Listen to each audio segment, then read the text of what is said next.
낙태죄 개정 시한이 3일 앞으로 다가왔습니다. 사실상 폐지란 뉴스들이 줄을 잇고 있지만 낙태죄 폐지 반대 운동도 여전히 뜨겁게 이어지고 있습니다. 사랑의 장기기증 운동본부는 최근 장기 이식인들의 편지를 모아 온라인 전시회를 개최했습니다. 기독교 대안교육의 가장 중요한 주체 중 하나인 교사들, 그들은 무엇을 위해, 무엇으로 일하고 있을까요? 현황과 과제 전해드립니다. 인공지능의 발전이 교회 현장에 영향을 미칠 수 있을까요? 데이터를 통해 전문가의 의견 들어봤습니다. 전 세계 교회 소식 전해드리는 월드리포트입니다.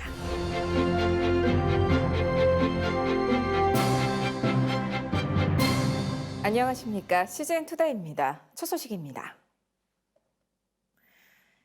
몇 개월간 첨예하게 대립해왔던 낙태죄 개정 시한이 코앞으로 다가왔습니다. 더 이상의 임시국회 개회는 연내 어려울 것으로 전해지면서 낙태죄를 규정한 형법 조항의 개정은 사실상 불발됐다는 전망이 우세한데요. 그럼에도 낙태죄 폐지 반대를 위한 노력은 계속되고 있습니다. 김현정 기자가 보도합니다. 법사위는 수백만 태아의 생명이 달려있는 낙태법을 속히 통과합니다. 낙태죄 개정이 왜 필요한지, 낙태 문제점이 무엇인지를 전광판에 게시한 차량이 여의도 국회의사당 앞을 계속 돌고 있습니다.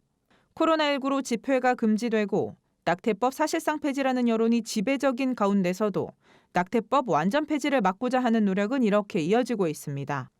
24일과 25일에는 낙태의 실상을 담은 영화 언플랜드 티저 영상을 전광판에 게시해 서울 전역을 순회하기도 했습니다. 저희가 계속 관심을 갖고 태아 생명을 보호하라. 이것이 헌법적인 가치다라는 그런 목소리를 계속 내고 그렇게 해서 이 개정을 빨리 속히 할 수 있도록 저희는 계속해서 운동을 앞으로 해나갈 예정입니다. 현재 국회에는 정부안과 함께 국민의힘 서정숙 조혜진 의원, 더불어민주당 권인숙 박주민 의원, 정의당 이윤주 의원의 낙태죄 관련 형법 모자보건법 개정안이 발의돼 있는 상태입니다.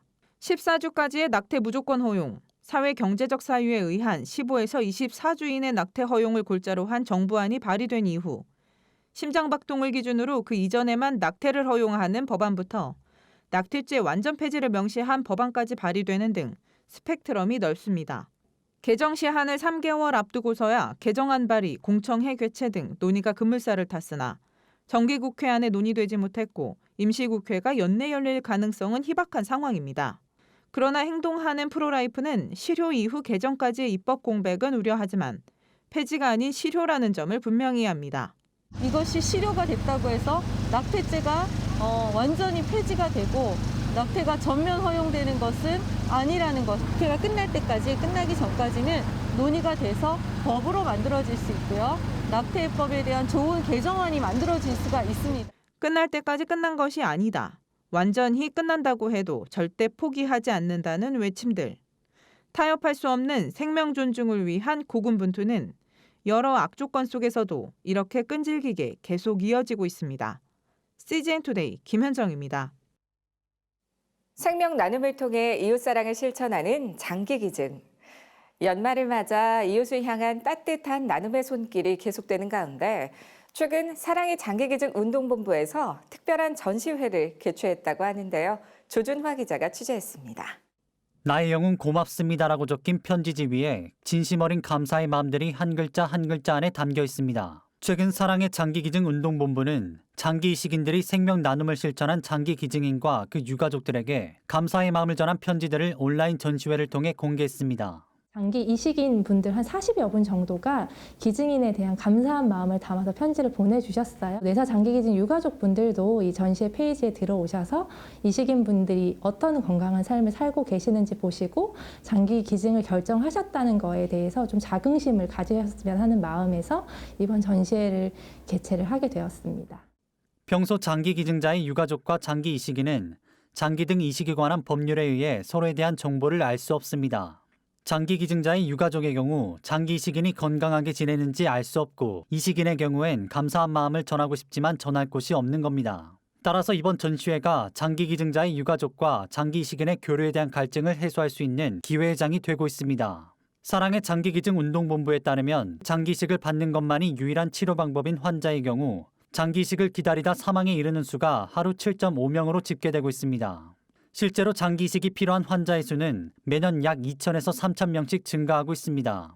하지만 코로나 이후 장기기증 희망 등록자의 수는 예년에 비해 크게 감소했습니다. 올해는 코로나 때문에 사실 대면 예배라든지 캠페인들이 거의 다 취소가 되어서 사람들을 만나 뵙고 또 얼굴을 보면서 장기기증에 대해서 설명할 수 있는 기회가 굉장히 줄어들었어요. 그런 부분 때문에 사실은 실제로도 장기기증 희망 등록자분들이 좀 많이 줄었고요. 예년에 비하면 한 25% 정도 장기기증 희망 등록자가 줄어든 상황입니다. 그동안 많은 한국교회와 크리스천들은 장기기증 운동에 참여해 오고 있습니다. 사랑의 장기기증 운동본부는 한국교회와 크리스천들이 앞으로도 지속적인 장기기증 운동에 대한 관심과 참여로 사회에 큰 선한 영향력이 되길 바란다고 전했습니다. 장기기증 희망 등록자가 3%이기는 한데 이분들 중에 대다수가 사실 크리스천 분들이세요. 우리나라에서는 한국 교회에서 사실은 장기기증 운동을 좀 적극적으로 참여하셔서 이게 한국 교회로부터 시작돼서 사실 사회 운동이 된 케이스이거든요. 크리스천 분들께서 좀 적극적으로 이 생명을 나누는 일들을 함께 해주신다고 하면은 우리 사회에서 장기기증의 성숙한 문화가 정착되는 데 더 큰 도움이 될 수 있지 않을까 생각합니다. 사랑의 장기기증 운동본부는 장기 등 이식에 관한 법률의 일부 개정 등을 통해 기증인 유가족과 이식인 사이의 소통을 위해 노력할 것이라고 전했습니다. 기증인 유가족이나 이식인이 서로가 원할 경우에는 서신 교류를 좀 자유롭게 할 수 있도록 법을 개정을 하려고 지금 노력을 하고 있어서 개정안이 지금 국회에 발의가 되어 있는 상태고요. 저희 본부와 같은 기관의 중재 하에 기증인 유가족과 이식인들이 서로 좀 그 소식을 주고받을 수 있고 안부를 물을 수 있는 제도적인 그 발판을 마련하려고 앞으로 더 노력을 할 계획을 가지고 있습니다. CGN 투데이 조준합니다. 대안학교를 시설이 아닌 학교로 인정하는 대한교육진흥법안이 통과되면서 기독 대안교육에 대한 이목이 다시금 집중되고 있습니다.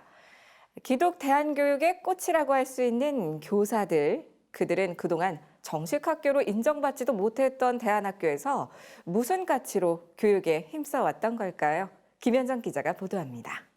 학생들은 교재를 배우는 것이 아니라 교사를 배우게 된다. 기독교 대안교육에 있어 교사가 얼마나 중요한지 알게 하는 문구입니다. 기독교 학교교육연구소는 최근 나는 기독교 대안학교 교사다라는 책을 발표해 새롭게 관심이 높아지고 있는 기독 대안학교 교사들의 현황을 소개했습니다. 책에는 27개 기독 대안학교 331명의 교사를 대상으로 한 설문조사와 전문가 면담 결과가 수록됐습니다. 결과를 보면 기독 대안학교 교사로 지원하게 된 이유로는 기독교 교육에 관한 의지가 187건으로 가장 많았습니다. 그 외에도 전체 응답 957건 중 절반 이상인 499건이 교육에 헌신하고자 하는 사명감이나 기독교적 교육 환경 등 기독교사로의 사명감과 관련된 내용이었습니다. 소명 및 만족도에 대한 질문에서 역시 부르심에 대한 확신이 5점 만점 중 4.48점으로 가장 높았고 삶의 목적 실현과 일에 대한 자부심 등이 4점 이상으로 매우 높게 나타났습니다. 반면 월 급여는 절반 이상이 150만 원에서 250만 원 사이를 받고 있었는데 이는 희망급여인 200만 원에서 300만 원 사이와는 다소 차이가 있었습니다. 학교에서 느끼는 가장 큰 스트레스 요인은 인간관계가 29.7%로 가장 많았고 담당 업무가 14.8%로 뒤를 이었습니다. 기독교 대안학교를 움직이는 가장 큰 동력 중에 하나가 이 교사들이 갖고 있는 기독교 교육에 대한 열정 그리고 소명의식 이런 게 아닌가. 사실은 이 소명을 지속하게 하는 것 중에 하나가 만족도를 높여주는 건데 현실적으로 급여라든지 아니면 교사의 전문성이라든지 공동체 내에서 갈등을 해결하는 역량이라든지 이런 부분들이 좀 뒷받침되면 이렇게 소명으로 일하는 기독 대안학교 교사들의 전문성을 키우기 위해서는 자율성과 소통의 전문성, 지속적인 자기개발 등이 요구된다고 교사들은 스스로 답하고 있었습니다. 저자들은 이런 측면에서 기독 대안학교 교사들에 대한 복지 지원 체계 등이 마련된다면 기독 대안교육의 질적 성장을 이룰 수 있게 될 것이라고 전망했습니다. 우리가 여전히 계속해서 발전시켜야 할 것은 이제는 교육의 내실이라는 측면입니다. 교육의 주체들, 다시 말하면 교장, 이사장, 학부모, 학생들 또 교사들이 한마음 한뜻이 되어서 이제는 정말 기독교 대안학교가 어디에 내놔도 월등한 어떤 신앙교육이라든지 교육에 있어서의 좋은 높은 질을 발휘할 수 있도록 CGN 투데이 김현정입니다. 인공지능은 이미 다양한 영역에서 우리 삶에 깊이 영향을 미치고 있는데요. 인공지능 설교와 인공지능 예배에 대한 전망이 활발한 요즘, 사람들은 이에 대해 어떻게 생각하고 있을까요? 또 이를 어떻게 바라볼 수 있을까요? 정성민 기자가 데이터 뉴스로 확인해 봅니다. 최근 5개 언어로 말씀을 전하는 설교 로봇이 등장해 화제가 됐습니다. 성도들의 사연과 절기 빅데이터를 활용한 인공지능 설교 로봇이 등장할 것으로 전문가들은 내다보고 있습니다. 인공지능 설교, 사람들은 어떻게 바라보고 있을까요? 인공지능 설교에 대해 절반의 사람들은 반대 의견을 표했습니다. 특히 개신교인들의 65%가 이에 부정적이었습니다. 사람이 아닌 기계가 로봇이 설교를 한다, 목회를 한다, 이거는 이제 말도 안 된다는 생각을 할 것 같아요. 기본적으로 설교자와 이 성도들 사이에 정서적이고 심리적인 결속이나 지지도 굉장히 중요한데요. 이런 것들을 무시하고 그냥 인공지능의 설교라든지 그런 목회 어떤 방법들을 무비판적으로 수용할 수 있을까, 이런 이제 생각을 해보게 됩니다. 인공지능 설교가 가능해지면 목사는 사라지지 않을까 하는 위기감도 있지만 종교인들은 인공지능을 위협적으로 느끼지는 않았습니다. 10명 중 6명이 인공지능은 종교를 위협하지 않는다고 답한 조사 결과가 이를 뒷받침합니다. 그 인공지능이 종교를 위협하지 않을 거라고 답한 것이 많은 이유는 아마도 사람들이 종교와 과학을 독립적으로 보기 때문에 그렇지 않은가 싶습니다. 그러니까 과학이 발달을 해도 종교의 영역을 침범하지 않을 거라고 생각한다는 것이죠. 영적이고 정신적인 영역을 인공지능이 대체하거나 침범할 거라고 생각하지 않기 때문에 이런 결과가 나오지 않았나 생각을 해보게 됩니다. 인공지능은 우리 종교 생활에 보완적 도구로 사용될 것이라 전문가들은 보고 있습니다. 우리 생활의 전반에 과학이 영향을 미치지 않는 영역은 없거든요. 그렇다면 앞으로 이제 인공지능이 발달하게 되면 다양한 형태로 이제 종교에도 영향을 미치는 부분이 있을 것이라고 생각이 듭니다. 목회에서도 빅데이터를 활용해서 상황에 적절한 목회 자료를 제공하는데 유용하게 쓸 수 있다고 생각이 들고요.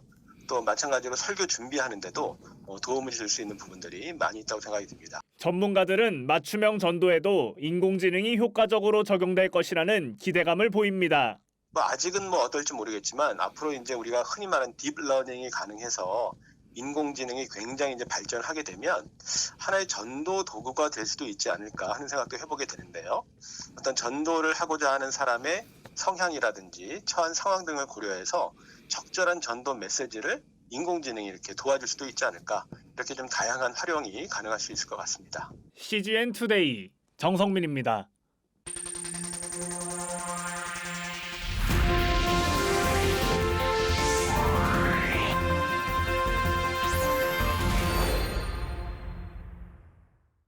전 세계 교회 소식을 전해드리는 월드리포트입니다.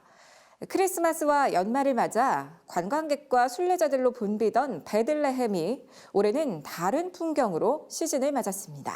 There's going to be no celebrations.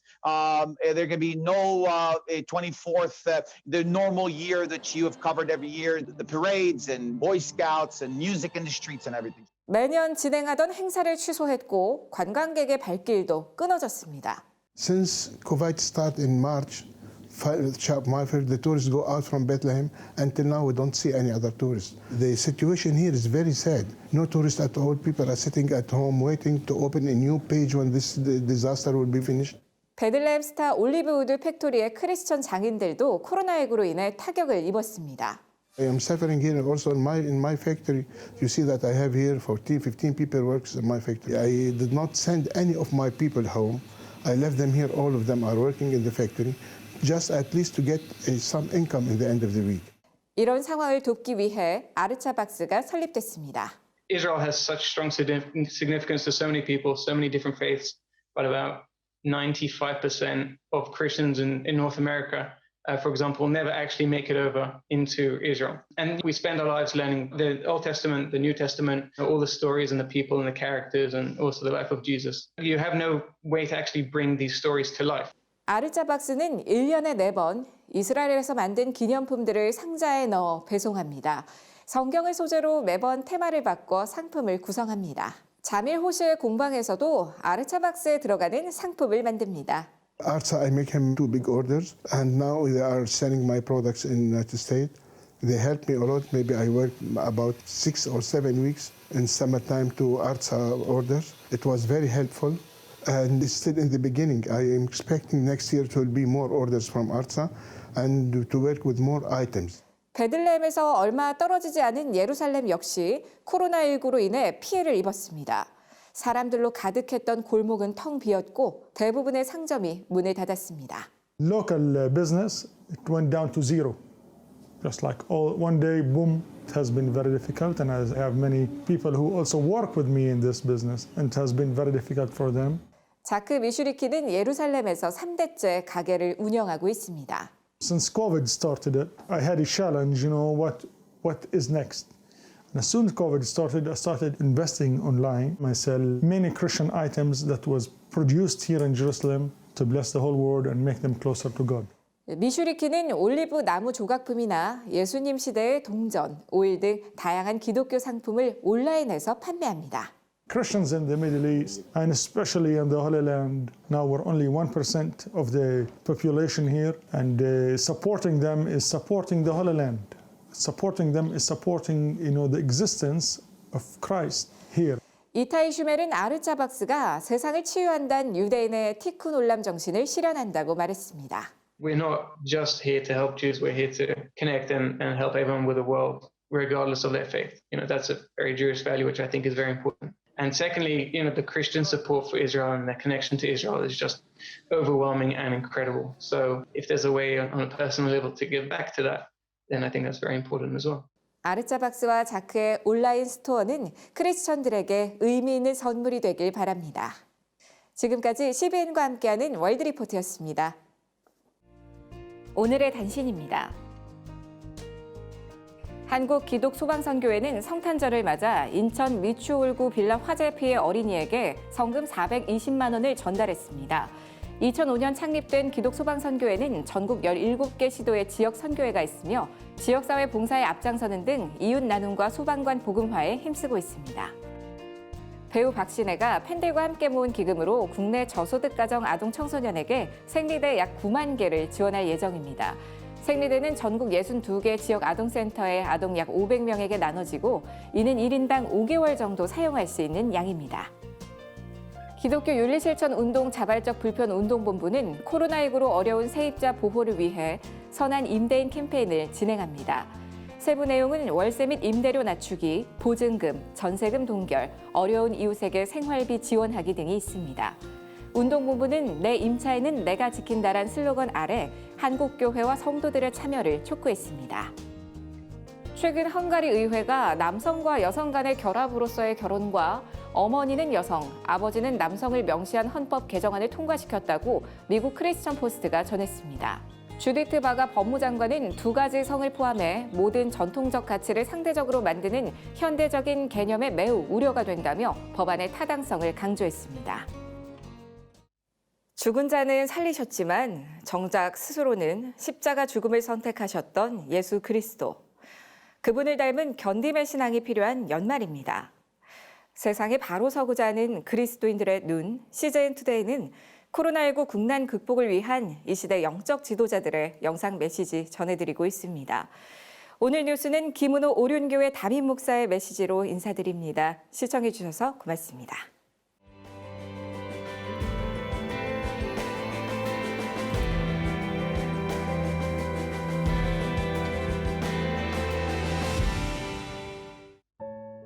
샬롬.